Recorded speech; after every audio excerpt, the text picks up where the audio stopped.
makes this game truly next-gen has been the focus that we're doing on movement. What we found is that it's Drake's imperfections that make him believable.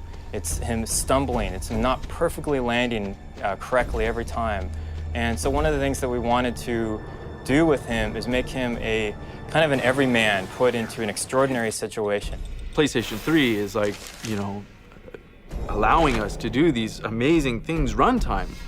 We're hitting over, I mean, easily over 30 frames a second in some complex environments that have all this wind gusting around, and it can be this nice little breeze, and we can then push through an actual gust that like churns it up a little bit and then it settles back down. To achieve cinematic quality, we looked at a lot of foams and the kind of things they were doing. One of the things in foam that we weren't able to do on the PS2 that we're able to do on the PS3 now is they have complex shaders and complex rendering techniques.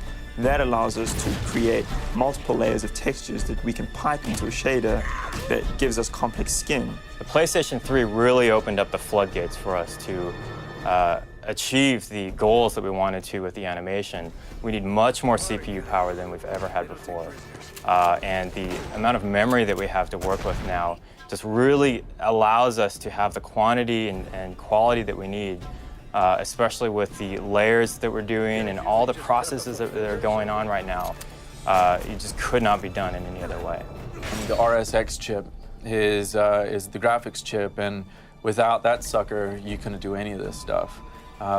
PlayStation 2 was extremely powerful for pushing a lot of polygons, and this generation it's all about shaders, and what the Rsx chip allows us to do is have these complex shader instructions pushed through relatively quickly and drawn pixel for pixel, drawn very quickly as well. We have the power now to really take on human characters and make them believable. This is something that, was an incredibly overwhelming task, but we really took on head first. The PS3 was able to allow us to create subtleties that we wouldn't be able to do previously. Skin detail, pore detail, have anatomically correct body structures, elaborate facial expressions. These are all things that the power of the PS3 has really allowed us to actually create. One of the things that makes Drake so lifelike is the sheer volume of animations that we're doing on this game.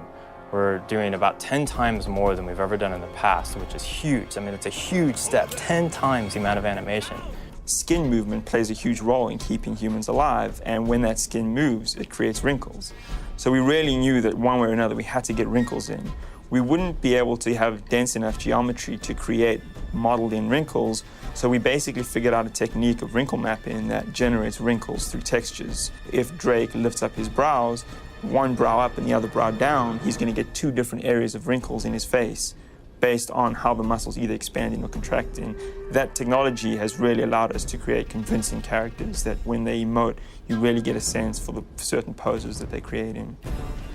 So we did water. We want to make really nice water. So it has to feel wet, it has to look like the player is interacting with it, and if you shoot the surface, you want it to react to that shot.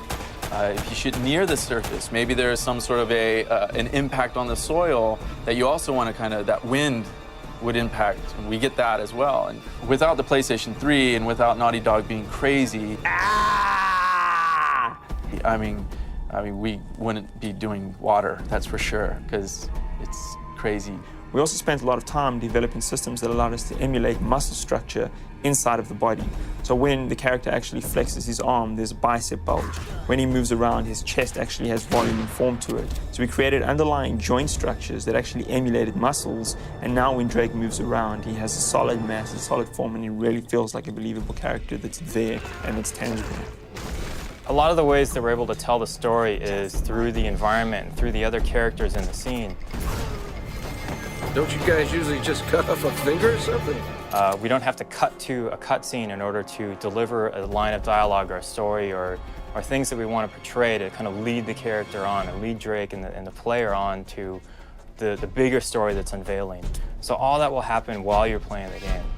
We also looked at a lot of rendering techniques that take place in foam, post-blur effects, specific lighting per character, soft shadows. All of these things is what really brings cinematic quality characters to life, and we try to emulate those things in the game.